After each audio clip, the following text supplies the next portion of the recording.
jon tiriklik, ruh u bilan birikadi. Uchinchi jin, insonni qarini deb qo'yadi. Jini ham bo'ladi. Jindan ham jon bilan birlashib insonga ta'sir qiluvchi yana bir ikkinchi bir demak g'aybiy borliq bor. Uni qarin deyiladi, ya'ni jin toifasidan. Inson mana shu uchalasi bilan yashayveradi, bir-biri bilan yashaydi.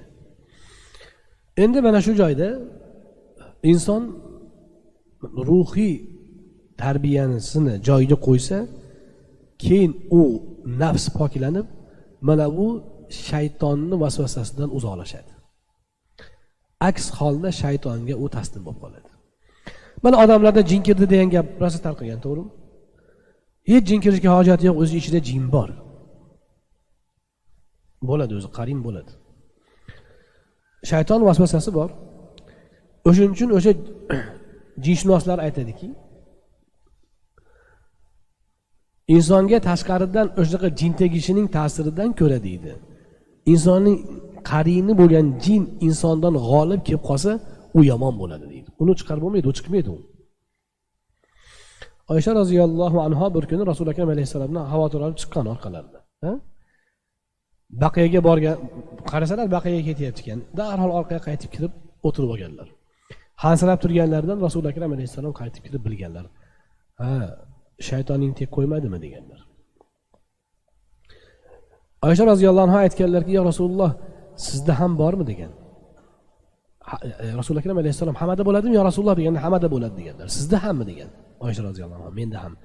Lekin Alloh rahmat ko'rsatib, mening jinimni menga faqat yaxshilikni buyuradigan qilib qo'ygan" deganlar. Rasulullohdan boshqada bu xususiyat yo'q. Boshqa hammaning jini, shaytoni ya'ni yomonlikka boshlaydi. Endi u shaytonga to'ngasi bo'ladimi, bo'lmasam desa yo'q. Chunki Alloh iblisga aytgan. Iblis aytadi, "Hali bu odam bolalarini hammasini rasvo qilaman men" deydi.